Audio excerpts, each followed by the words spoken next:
Gilles Demaneuf, bienvenue sur Weird Sauce. Gilles Demaneuf, welcome to Weird Sauce. I started the episode in French last time, so we'll do this episode in English. Could you kindly introduce yourself for the audience if they don't already know about you?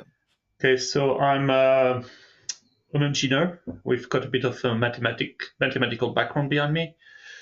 I just work in New Zealand right now, and I live in New Zealand. I'm up here. I'm actually French and Kiwi these days. I used to work in Hong Kong before, for about 10 years, in London, different parts of the world. Spent quite a bit of time in Tokyo, in the US, in San Francisco, and so on and so on. I've worked trying to solve complex problems, which usually involves quite a bit of mathematics and all the processes around that, and quite a bit of data science, and so on and so on. In this case, I guess you're interviewing me not for this, but because I've been working for the last few years with different groups investigating the possible origins of COVID-19. So one of the main groups I work with is Drastic, and another one is a Paris group. There's also a fairly well-established and a group of bioseptics experts, which I'm in relation with when we discuss laboratories and precedents and all the complexity of these events filtering through the different government layers, which is always the politics and national security issues are always a major issue. They've always been, they will always be. So it's important to have the feedback and perspective of people who have 50 years of experience working in this. So last time when we talked, it was about a year ago, and we're now in 2024, towards the end of that year, with presidential election in the United States has just occurred. So, in respect to the situation with COVID origin, where do you think we're at now compared to a year back, and what do you think are the major sort of big changes that have occurred in the past year, if any? I would say that in the past year, a few things have happened. First of all, there is a much more intelligent debate. A year ago, we were really facing a very restrictive attitude, not only from parts of the US government, but also from some of the guard dogs that were trying to monopolize the debate and decry everybody who actually dared ask a question as basically lunatics, far right, Nazis, whatever you want, the usual string of nonsense that these people prefer when they do not want to see questions being asked. So this has calmed down quite a bit, and obviously with Trump's election, and I'm not a Trumpist at all, but with Trump's election, I think some of this will not only calm down but disappear. So at least that's one thing. The other thing that has happened, there's been behind a more rational debate, there's been a much better understanding of the, I would say, quite nefarious role of part of the US services, US administration, especially at NIH, in trying to, I wouldn't say, trying to basically push back against any questioning of the origins. So, and this goes back to all the debates about the FOIs and the concerted effort to obstruct FOIs within, for example, NIH. And I think that NIH really, people at NIH really messed up there because they are on record obstructing FOIs and actually giving, receipts and giving tips on how to actually obstruct FOIs. So that doesn't look too good. And this takes a debate in a slightly different direction, which in a way I'm not so interested in because it's about the origins, but this has taken the debate into the direction of basically criminal, acts. And it's a bit of a pollution on the debate, but it's important. Another thing that has happened, I think I did quite a bit of research on the role of the WHO, and I've come to the very clear conclusion that actually it's not so much Fauci, and I never thought Fauci had such a major role in the initial carving, I would say, of the narrative. But now I have confirmed very clearly that the narrative was initially woven, was initially designed for the purpose of getting access and for the WHO purpose. So, quite ironically and unfortunately, um, the narrative was set for the WHO purpose to try to get access to China, and even to a certain extent, actually quite amazingly, with the support of the states of the US at the beginning. And that narrative basically it got fixed at the time, which it should never have, because of different factors. One obviously was again that the WHO was trying to get access, US were trying to get access, but also some, I would say, unfortunately, some scientists jumped on it for political reasons, as a vindication against Trump and the right, and they jumped on it on the bandwagon, I would say, and helped freeze the narrative at that stage. It wasn't very clear, and I think I've been able to show to people that actually it's not, it wasn't exactly a plot by Fauci so much to shape the narrative. I mean, certainly benefited from it, and certainly found it really useful. But actually, the narrative was created out of much simpler and much more accidental, I would say, reasons, which were simply to get access to data in China and to appease China at the cost of basically putting out a false scientific narrative. But in terms of logic, isn't that a counterfactual that something like the WHO would try to have access to China when and data in China while also wanting to quote appease them, knowing that the Wuhan Institute of Virology was a known actor before this? Isn't that a counterfactual? And then when we know that the Lancet Commission and these people that they sent over were actually part, if not entirely part of that. Yeah, but that's later. So you have to Yeah. decompose things across time. Right. In January, beginning of February, up to, I would say, the key decision was made on the 8th of February 2020. The clear motivation was to get access. Okay, so WHO was basically risking being totally sidelined and becoming totally irrelevant. They had already messed up considerably on trying to get relevant data from China. So they didn't get the sequence, they didn't get proper knowledge of human-to-human transmission, and all these things happen. And obviously, the lockdown started at the end of January, and it's sorry, later the lockdown started, but the WHO was in a very difficult position and didn't look good. So they had to try to save their reputation, especially given the fairly difficult precedent of the Biden administration. So not the Biden, the Trump administration. So they had to try to do the most they could. And what they had to do was to get access. If the WHO did not get access to China, it would become irrelevant. Okay? And China played that perfectly well. They knew that, and they played it perfectly well. The condition of access to China was very simply that the WHO had to completely downplay any possibility of a non-natural origin. And for the WHO, if you think about it, it certainly makes sense. You're the WHO, you don't know yet that this is going to be a terrible pandemic that is going to kill millions.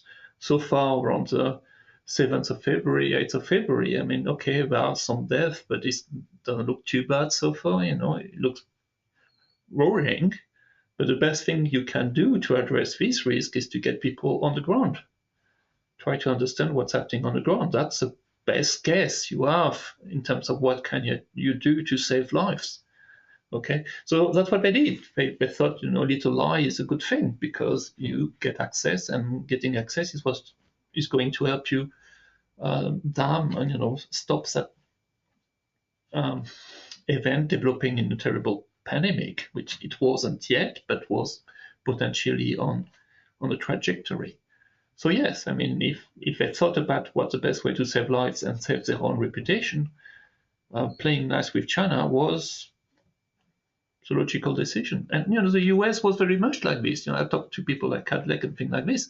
They recon, they said very publicly, and well, actually, when you talk to them, that that's what the US was pushing. And I went back to the documents and everything. Yes, the US was actually very happy to play that game, to downplay the non-natural origin, and to try to line up behind the WHO to get samples, to get isolates, so that they could start working on vaccines and potential prevention too in the US. They needed data about the epidemiology, and they needed also isolates.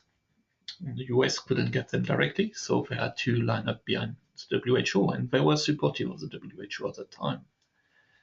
So yeah, I mean, it's just a medical, that's a decision that medical professional would make. They just leave the politics around. They leave the issue of, how did this happen? Their job is to not to actually find out that it happened. Really, their job is to prevent this from spreading. Mm. So also the other paradox, at least for the general public that's been semi following this or following this with a lot of accuracy, I would say, in terms of reading and trying to understand various group. It seems like there was a lot of curiosity about China. There was a lot less curiosity about what was going on in the United States, both since 2014 onwards around this topic, and that was right at home. So it seems it beggars belief that they would chase after China, knowing all the diplomatic complication and geopolitical complication, rather than start at home, at the NIAID, at the NIH, at the Ralph Baric labs, at whatever they had in their own database. Surely they had access to that. They could FOIA that. So No, yeah, yeah. Obviously, what do you think it's justified the unilateral interest in China and not in your own self? it that's then you have to move towards. There are two issues there. One is an issue of biodefense and basically track to cooperation, and the other one is an issue which is more personal, which is what does the NIH management and AID management too, Collins and basically Fauci, do to try to save, their reputation and save their uh, institutes. Okay, so there are personal and I will say bureaucratic decisions, and there are decisions which are much higher level, which really are the more interesting ones, which are about international relations and about biodefense. Okay, so we have to remember that what we're talking about here, which is about the potential for natural and non-natural zoonosis to occur, is a major issue, and it's only a growing issue. And back in 2017 in the US, 16, 17 in the US, a lot of red lights starting popping up as to what China was doing, because China embarked into a very ambitious plan to develop uh, synthetic biology, and at the same time, obviously, they were looking into viruses, into research that can be very good, like vaccines, but also has a lot of dual use implications. Okay, Dirk, basically research. Now, if you follow China, you know that there's some very well-meaning scientists, but there's also a military side, which is allowed. It's a bit weird the way they work in China, but they allow some totally nutcases in the military to have a say, and a scientific say. They allow them to direct some research to a certain level and to train some PhDs. And these guys are big nutcases. I'll be quite frank. And we look at some of these elements there, what they publish, and the type of attitude they have. Gosh, you just wonder, why do they even let these guys teach and work? Well, they do because China is big.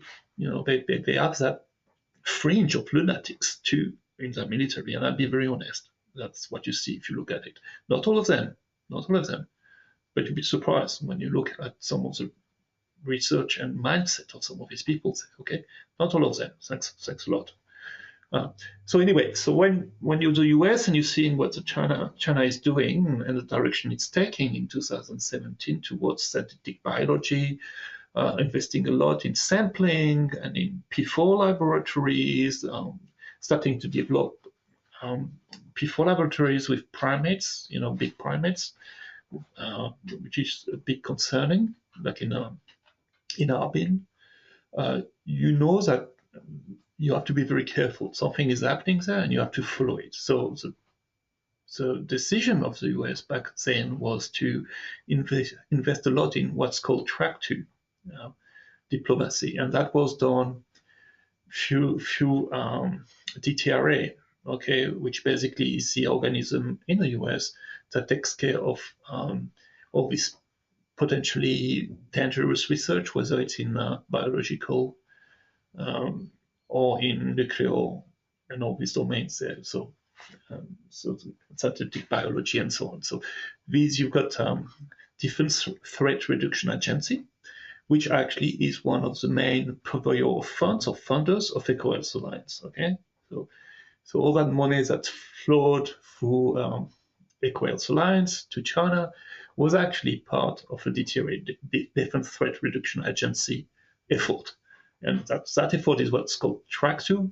It means that you keep scientists busy in China on projects that you track. So you know what they're doing, you try to help them to come up with a better understanding of the risk, you try to train them in terms of biosafety, you try to shape their way of thinking about it in more reassuring, I would say, formats that you can deal with, and you try to basically build relations with these people. The only problem is that obviously China knows very well what the US is trying to do, the same way that they knew very well what France was trying to do, its economic and also motives when they built the one before. So China basically limits that interface with these efforts, the track to efforts. They control it very well. So basically they put the WIP there, and the WIP they put someone who is very popular with Western science, Xi Jinping, but what's happening beyond that, come on, they're not stupid, okay? You're not going to get access. So you're not going to get access to Harbin, you're not going to get access to the lab in Yunnan, you're not going to get access to really what you want to get access to. You're given a little window, you can look through that window, you can play around, you can feel that you've got very nice friends there, but you don't really know what's happening elsewhere, okay? But anyway, that's the best deal you can do. I mean, this worked quite well. This DTRA, this approach worked very well after the fall of the Soviet Union, and when basically US scientists had to keep many scientists in the Central Asian republics and in the ex-Soviet Union republics, they had to keep them busy. They had to train them, and they had to remove a lot of yellow cakes and other, potential nuclear material out of these places, treat it, help them treat it, help them destroy it, and so on. And that worked very well for about 2-3 years. Then obviously Putin came in, and that was the end of it. Now, that's the best game that the US had when all these red lights popped up in 2016-17, and they played that game. And that's why basically Eco-Health Alliance got so much money. We didn't get so much money because Dashak is a superb scientist. Actually, he never set foot in a lab, and may not necessarily be that great a scientist, but he's a good talker, and he's got good relations with people, and he was a perfect person to interface with the Chinese side and Thai side and a few other people. So it's a game. That's the best game you have. Okay, you have to play that game. That's what they did. Uh, and obviously, it's a bit difficult today to actually recognize that the different threat reduction agency effort and all the money that went through DAJAC and others could have been misused. Okay, or could have actually helped create that situation and help trigger a pandemic. Nobody wants to recognize that your only card that you played was actually worthless, if not worse than worthless. It's a difficult reckoning. So I've been following the work of Dr. E. Bright and biosafety and Bryce Nichols in the US. In your understanding of gain of function and bioweapon research prior to COVID 19 and everything that you've learned with the SARS-CoV 2, where do you think we, as in the international community, stands at in terms of that that environment now, the gain of Okay, function and the bioweapon development? I wouldn't use the word bioweapons because it's a very charged word that in this context you have to use very carefully. Okay, because this is a world of it's not black and white, it's a world of gray. Okay, and as you navigate these grays, you have to use the right vocabulary because if you start So saying what word would bioweapon, you use? yeah, if you start saying bioweapon, you move into different territories that requires very different action. Okay, Right. if you're if your concept about these things and you have to manage the policy, Mm-hmm. it's very important to use the right word. So I Mm-hmm. would say, um, uh, Dirk, dual use research of concern, Right. of which obviously GOF and a few other things are. There is a big difference, and let me tell you very quickly what the big difference is between, I'd say, biodefense and bioweapon. So main distinction, there are a few distinctions, okay? Three main distinctions, okay? One basically is if you develop a bioweapon, you have to think about the way you deliver the thing. And that means two things, is that the agent has got typically to be coated or they have to be um, tuned in a way which optimize its dispersion and its reach.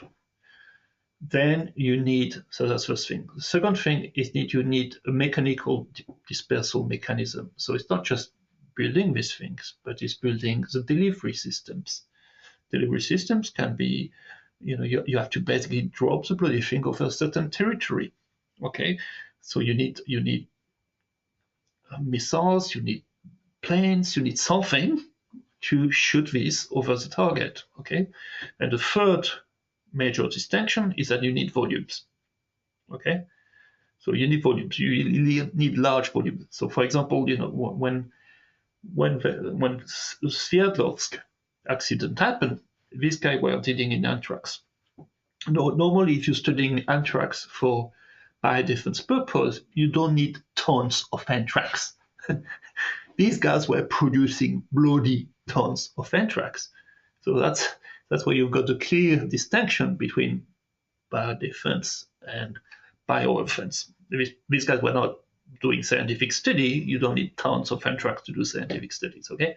And same thing, when people were looking for, signs of bioweapon in Iraq, they were looking for signs of diffusion. Did they have the mean to diffuse these things? They didn't really have the mean to diffuse anything, honestly. So they may have the means to produce some volume, but they didn't have any means to basically diffuse the bloody thing. So I mean that these are important. So, but then when you look at the research, you look at the pathogen, and I don't say the optimized coated pathogen like anthrax. You typically coat it in a certain way to optimize the diffusion. But when you look at the raw pathogen, and everything you do with that raw pathogen in terms of GOF testing, its optimization, or you can make it more virulent, and so on. Everything there is a gray area. It can be used for good cause or it can be used for a bad cause. Then after that, you produce fixed in volume, you basically have the delivery means and everything. So when you do that basic research, anyway, there's no clear intent yet. It's dual use research of contents. So it's just research. At this stage, it can be used for something good. It can be used for something bad. So what I'm saying, is when we look at what they were doing in these labs, we only see research. So we can't say it's bioweapon, okay? But when Because you we say only see. something good, can we have an example of what that has been in history? I don't know, Because I'm saying it could be good or it could be bad. I'm right, not but saying this. What I wanted to say is that if you look at the research only, right, you can't basically qualify this as bioweapon because you need something but else. You need the what's three the elements I what described. I understand, but what is the hypothetically good thing that can come out of such research? Like, give me Well, people say, look, there can be dual use features of concern that has a positive aspect. Now, in biodefense, you typically want, that's biodefense. In biodefense, you typically want to anticipate what bio-offense could do to you. So typically, you want to anticipate the possible mutations, the possible variations of that virus, or you would actually build um, vaccines to actually be ahead of a bioweapon. So in biodefense, you would basically do more or less same research as in biooffense, but you do it for the purpose of protecting yourself. That's fine. I mean, come on. I mean, you have to do some biodefense in front of China. There's no doubt about it. So some of that research would be acceptable. I mean, you can't just give up your biodefense. Let's be honest. You can't give up your biodefense, and that means that yes, you need to have some laboratories that do some of that research, but for the purpose of defending yourself. Now, in terms of public and open, I would say benefits of that, what we've seen is that GOF has been sold as a miracle way of preventing or predicting whatever they want, predicting pandemics. The reality, from what I understand, I tend to agree with that, and not some, especially when I talk to someone like Simon Wayne Hobson.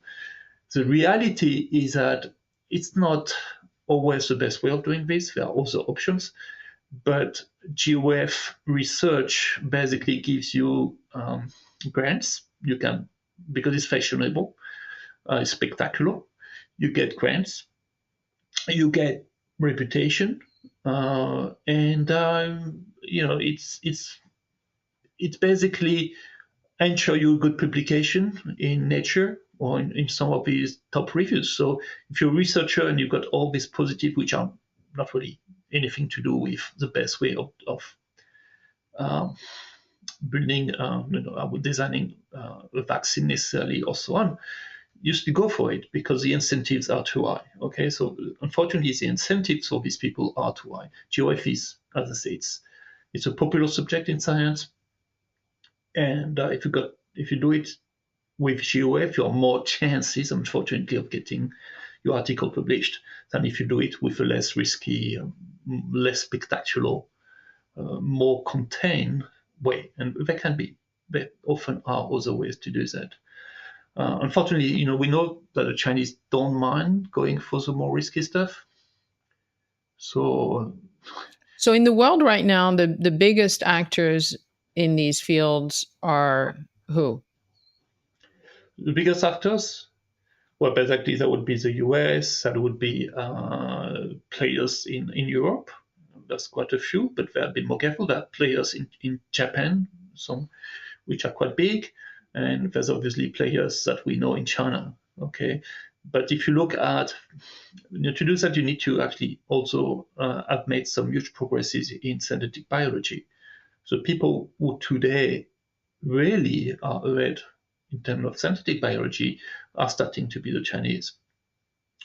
So if you want to buy your nucleotides today to synthesize a virus, you're most likely to buy your nucleotides from a Chinese company. Okay, that's reality. It's just they're there. They have the cheapest way of producing this, and They'll say it to you, they deliver it to you very quickly. They are just like the batteries, like the electrical batteries for cars. They have spent a lot of money on developing that industry. So they really have built a lot of resources, put a lot of resources from the building blocks, which are nucleotides, to sequencing machines and so on. They're building the chain to basically be dominant in synthetic biology. That's a fact.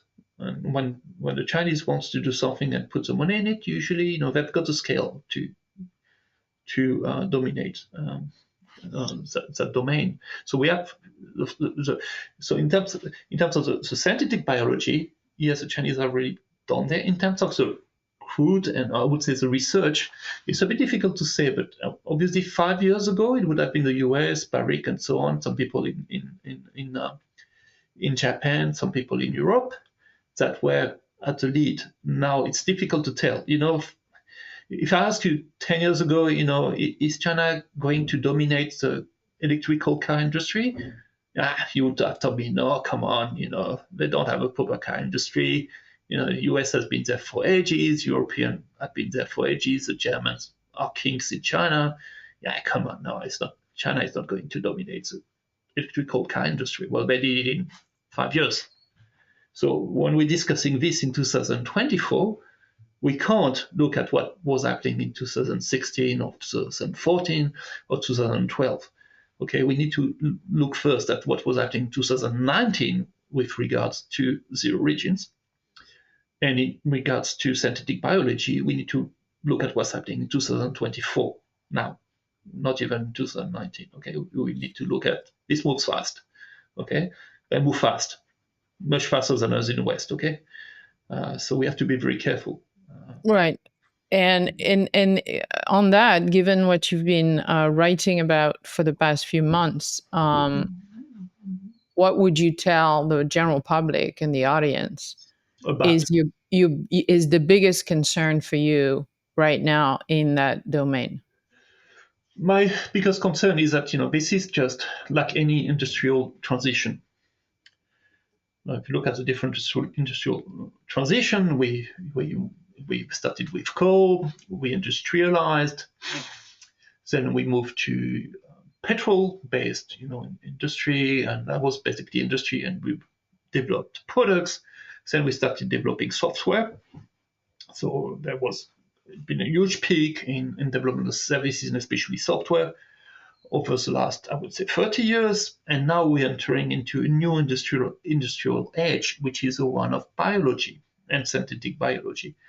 Now, as with each transition to a totally new industry, we make mistakes at the beginning, okay?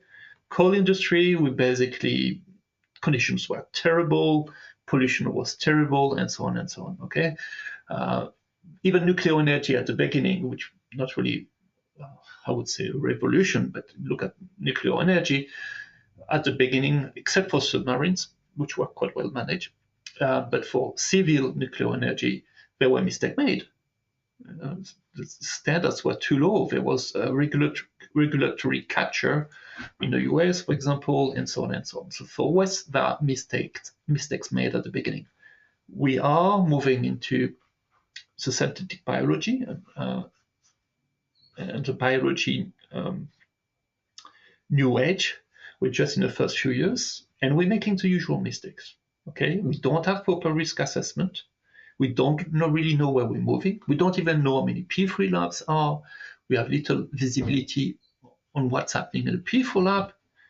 We don't really know who is working there, what they're doing. I mean, it's just, we don't really know what kind of research there. There's no black box. There's no precise tracking. Look, for example, at nucleotides. You can't buy today. You can quite easily buy all the pieces to resurrect any bloody virus that shouldn't be resurrected. You can buy the pieces quite easily from different companies. In theory, they're supposed to look at what you're buying and have a bit of an idea of what you're trying to do, and not sell you the nucleotides if they see that it could be badly used. But the reality is that, in fact, you can do whatever, more or less whatever you want. Okay, there are many companies that will sell you that. Okay, it's like today I want to buy a bit of yellow cakes, which is important for nuclear energy, or I may want to buy about 3 or 4 kilograms for uraniums. That's okay. Just buy it. It's delivered in 5 days. Fine, cool. Well, yeah, I can't really do that with uranium, but I can do it with synthetic biology. There's no problem. Now, people say, okay, but it's more difficult to build these things and so on and so on. Yeah, fine, fine, sure. I mean, it's a beginning. Just wait 10, 15 years and you'll see where we are. In a bit, the other issue is that, biosafety, which is basically the understanding of the required level of safety that you need to put in place around that new industrial age, just in the same way as we didn't really know to run a civil reactor very well at the beginning, and so many mistakes were made. Same thing with this. Especially in China, they're rushing because they want to lead this field, this new industrial age, and they're ready to take a bit of risk. One accident here, one accident there, fine. If that means that they can actually go faster than other countries, they'll go for it. In a way, for them, their competitive advantage is partly their lack of very constraining biosafety. That's part of their advantage, and they're using it. You saw that, for example, when it was revealed that on the diffuse proposal, Dashak himself was quite willing and happy to get this done at BSL2 in China, which is absolutely crazy. But his reasoning was that, it's cheaper and it's quicker, so let's do it. So, knowing this now, and the fact that we've just gone through a big election in the United States, and obviously a large popular mandate was given to a new administration, what do you think? I know you can't read into people's mind and you don't have a crystal ball, but knowing what the situation is that this new administration is inheriting, what do you think the likely outcome of immediate decision on that front could be, Okay, specifically around research, specifically around biosafety? okay. Biosafety, biodefense. There was a very good article, I think, today in Washington Post, Potential and a few other people there. Some actually, one was from the ex-Biden administration. Obviously, Potential was more from the Trump administration. They put a good article today that said they made the case for what they called bioint. Bioint is biological intelligence, which is the ability to trace. Traceability is a key concept in this domain. I mean, you need to be able to understand whether what you're seeing is effectively an accident, a natural zoonosis, or possibly even an attack. Okay, so traceability is what actually let you understand this, and with biology is quite difficult. Actually, to precisely understand. So they're trying to use the same concept as what is called MASINT, measurement intelligence, which is a domain where you're trying to analyze, to see whether, for example, for nuclear weapons, that's trying to sniff basically radiations and a few other things, trying to precisely being able to analyze different types of uranium, trying to find out where it may come from, and so on and so on. So they're trying to develop the same concept, and they're proposing to develop the same concept to this new age of biology, synthetic biology. But they're saying that we need to create a new intelligence service, which is basically bioint, which uses some of these tools and really try to understand who is doing what, and trying to develop the markers and the ways to be able to do attribution. Okay, I think that's right. I think we need more resources on attribution, understanding, and methods. Department of Energy obviously has been working on this for 20 years, if not more. The FBI, a few other things, and so on. But they need to pull together the resources and build that into a proper bioint department. I think that's right. That's correct. The other thing, I think we need to revise very seriously the track to assumption. The track to assumption of nice, gentle collaboration with some adversary state like China. Track 2 is good, I think it's important, but we can't have all our cards. We can't put all our eggs in the track 2 basket. Track 2 totally failed us. on the COVID origins and on actually even understanding what was happening in China in January, February 2020. Track 2 is supposed to deliver us remarkable connection to people so that we can actually learn you know, behind the official channels what's happening. But there was a bit of that, but the reality is that once the Chinese government put itself in front of the door, we didn't get anything. Just stop. It's China. Once the Chinese government says that's it, you go for the Chinese government, your track 2, you can forget about it. Okay, so in a major event, track 2 is useless. In a sort of garden variety of event, yeah, okay, fine, you may be able to find your way for track 2. In the event where you really want to get your way, track 2 is going to be useless. So, I mean, that's not that. We need to revise that idea. I mean, track 2 is nice when you don't really need it, or when you want to, over the long term, basically develop biosafety in a country. But when you need to actually see what's going on, track 2 is not going to help. You need bloody intel. Okay, so better intelligence. That's what. There's no things that basically replace that better intelligence.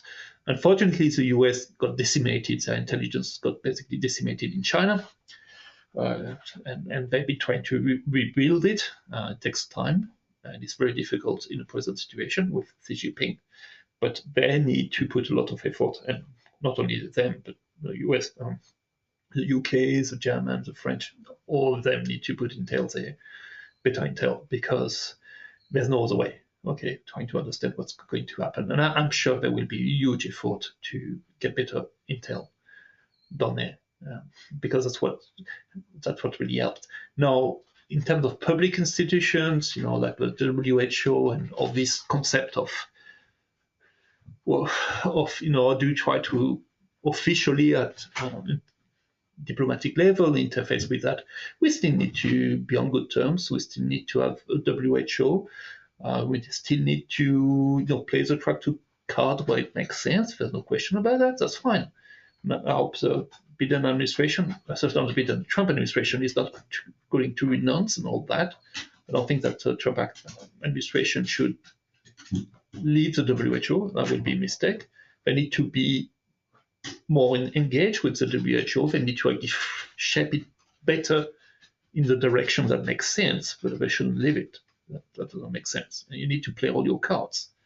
Some cards are better for some purposes, and there's no basically major ace there. I mean, you just need to have different cards in your game for different situations. So we'll see. And I would be quite disappointed if Trump administration just leaves the WHO. I hope they won't, but I would hope too that they would be a bit more critical, and usefully critical, constructively critical of the WHO. At the WHO level, and I looked at it in details, they really screwed up. There's no question about it. Someone that Schwartlander, which basically is a German, was a German right arm of Tedros, had a very bad influence. He had a very bad influence on him. So there are issues. And I think the US wasn't engaged very, very well with that, and should have been a bit more careful. But not just US. I mean, Europe has got some. Why are we just talking about the US? I mean, this is a global issue. I mean, there's the Europe there, there's the UK. There are other people in Japan. There are many other people who should have a say. And the But policy. do you think that the funding of these institutions needs to be reviewed? The idea that something like WHO or funding of certain research is at best opaque, in some cases can be in the hands of very few players who also have interest in a domain within that. Isn't there a space for cleaning up the house in terms of the funding of such institutions so that we guarantee some ethics there? Well, let's say we shouldn't be funding people that we can't fully trust. Okay, that's basic requirement. If you can't fully trust them, if you can't get the result of the research, you don't fund them. If the WAV is not going to share its database, finished. You never give them a cent. That's it. I mean, even the European Union has put hundreds of thousands of euros to help build their database. The database hasn't been activated for 4 years. Okay, why did we give money for that? and full money there, and they're just telling us, thanks, bug off. We won't give you access, and 4 years later, you still don't have access. What's going on there? Seriously, I mean, this is absurd. We can't fund people who don't give us the required transparency. Now, let me ask you, is China funding research in biology in France or in the US? Well, I don't think so. No, we're not stupid. Why are we doing this? I mean, China is not, the only reason we're doing this is that we try to understand what they're doing, okay? It's just a game we're playing with them, okay? No, China is not that playing that game with us because they think we're bloody stupid to be playing the game with them. So there's absolutely no reason to be playing the same game with us. It's bloody clear. We have to be more careful, obviously. I mean, I've been through a lot of that research, and I looked, for example, at how many of these PLA researchers have been funded by the US, and you'd be surprised. A lot of them have been funded. Now, people would tell us, well, that's exactly what you want to do. If you want to know what the PLA is doing, you've got to fund PLA people. So, come on, guys. I mean, I'm not too sure. Honestly, I'm not too sure, I'm not too sure that's the right way to do things. And I think that raises very valid questions. And once again, is China funding some of our military research in the US or in Europe? Well, I don't think so. No, I really don't think so. So, we may want to be a bit more careful about that. And I'm sure there will be a lot. Obviously, there's also issues. I mean, there's been long issues with 1,000 talents program with people coming over to the US and copying technology and so on. It doesn't mean that every single Chinese student or Chinese researchers that actually works in the US is bad, not at all. But the problem is that one bad apple, basically gives a very bad taste to all the other ones. Okay, so I would say even for the protection of the ones that actually do very good work in the US, we need to be more careful about who goes there. Okay, that's the basic stuff, and it would help everybody, the good ones too. So, and I think the US had been quite relaxed about it. There was you look at some of these people there, and I don't want to. Once again, we have to be very careful. Not everybody is bad, but you look at some of these stories, and you just wonder whether someone really understands what's going on. No, this is, by the way, an issue that had been raised in the US 10, 15 years ago. Nobody listened to it. Okay, it was very unpopular to actually mention that possible issue, the way transfer of technologies and so on. This was totally unpopular. Nobody wanted to listen about it. I think today we have to listen a bit more carefully and still be accepting of very good scientists. But just obviously, I mean, there's a bit of work there. I hope that Trump is not going to take it fully back and is not going to stigmatize good scientists, but I hope too that they will be more responsible in terms of funding some of these people and knowing who is working where. I know that the FBI in the US have done a lot of work on that. They really spent a lot of work there educating people and so on, but there still is plenty more work to do to be a bit more responsible. And tell the audience what you've been working on in the past few months in terms of articles that you wrote. So the main, these articles, they take some of them take a good year to actually to put together. So at this time last year, one of the main pieces I put together took me a good year. Actually, was really built on 3 years of work, but it took me a good year to finalize. That's the presentation I did for SAGO, for the WHO SAGO. I was basically on the early numbers and whether these numbers were credible or not, what the issues were with these numbers and the situation in hospitals and so on and so on. And I went through also some of institutional constraints, issues with whether CDC was independent or not, whether they had enough people, whether they had the right type of people.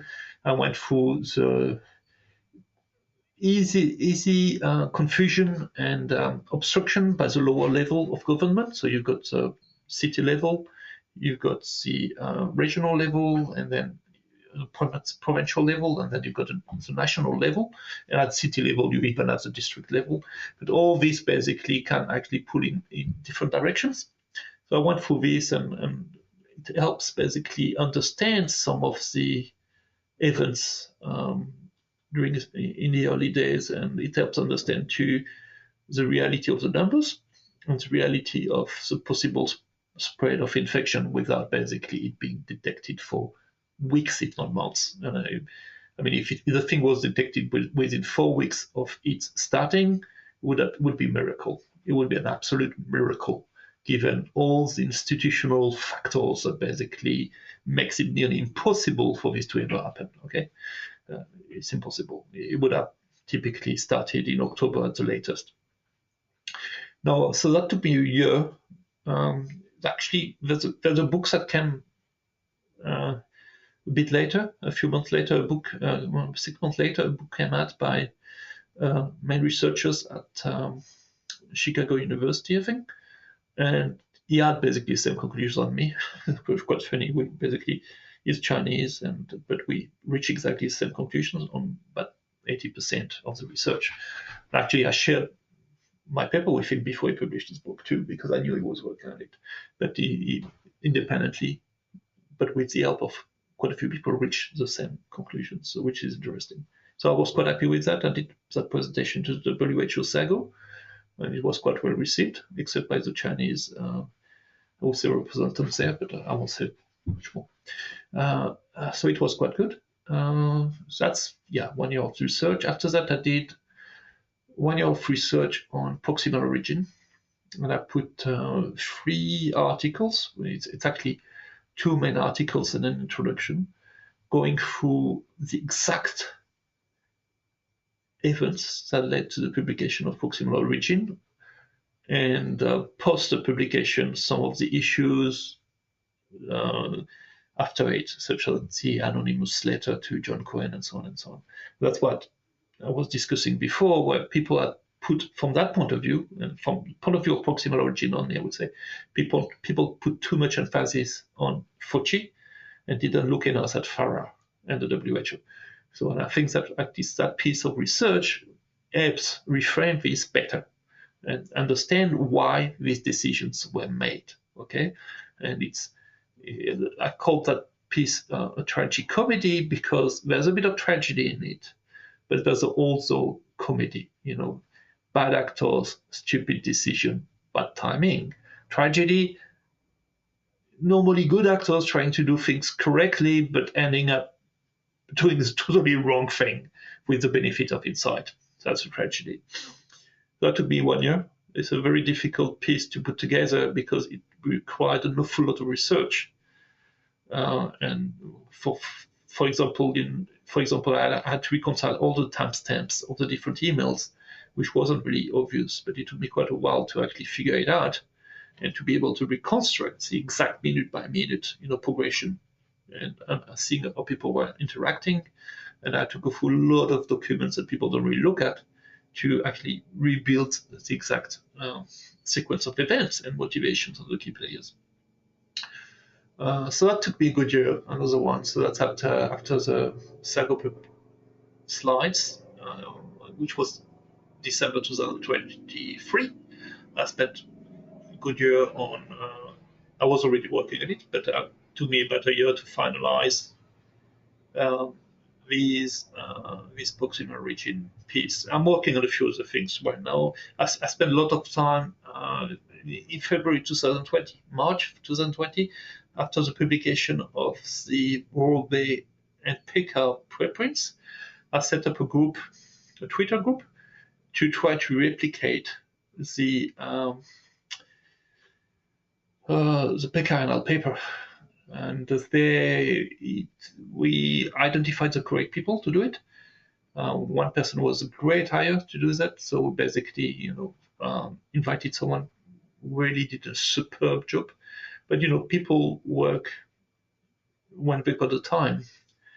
And trying to reproduce Pékin paper was a 1 year job, basically. Okay, it took 1 year from understanding his code and reproducing it and and doing the simulations and so on, checking everything. And it was done mostly by one person or two people.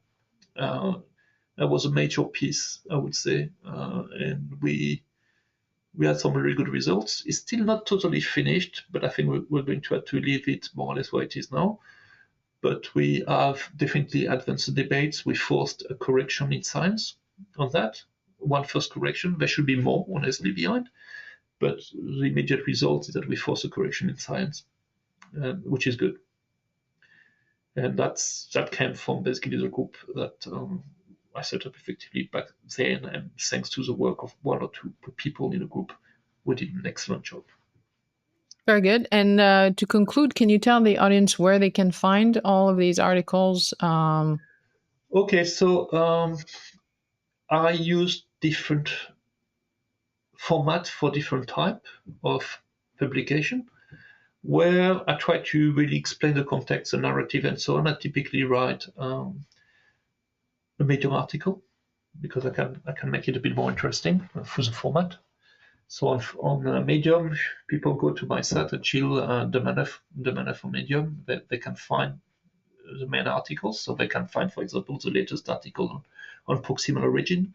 Just be a bit careful. It's more like a book than an article. It's about 80,000 words. So actually, it's a book. But okay, sorry, that one is a bit much, but the other ones are easier. Then typically, when it's more a paper, so if we do a paper or preprint with some people, I will put it on ResearchGate. Because it's collaborative work, on ResearchGate, we can invite the different people who collaborated to it, and they can track. We can put it, one person puts it, and everybody basically is tracked. All the contributors are tracked through ResearchGate. So we've got quite a few things on ResearchGate. And I maintain quite a few of the papers there, or preprints we've been working on. There are also productions which are typically, for example, all the letters we did to the WHO are there. The SAGO presentations I did to the WHO are on ResearchGate too, and so on and so on. But for daily communications, basically I use Twitter quite a bit, but that's mostly for daily communications, just to communicate within the group and to communicate, just give a little quick bite of information on something. So if I want to give a quick reaction to some event, or just say, well, actually, did you look at that document that people don't necessarily know about, but just look at the document because it may help you understand what this is about. I typically may use Twitter for that. So Twitter is more like, the coffee machine where we discuss things.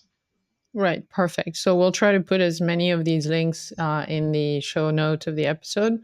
And Gilles Demaneuf, thank you again for engaging with this very serious problems, which I think both the public and perhaps also the expert need a lot of help with.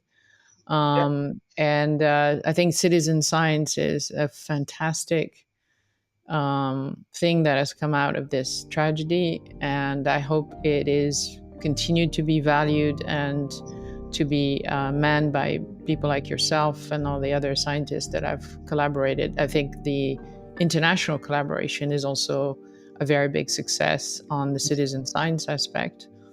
And it's a example that perhaps politicians should follow as well. So thank you again for your work. Thanks a lot for the occasion to have a chat. And we'll follow your work going forward. Thank you again. Thanks a lot. Thank you. Cheers. If this conversation stopped you in your track, share it with your network. You never know whose life you might change for the better. Thank you for listening. Stay curious about our next guest and stay curious about life.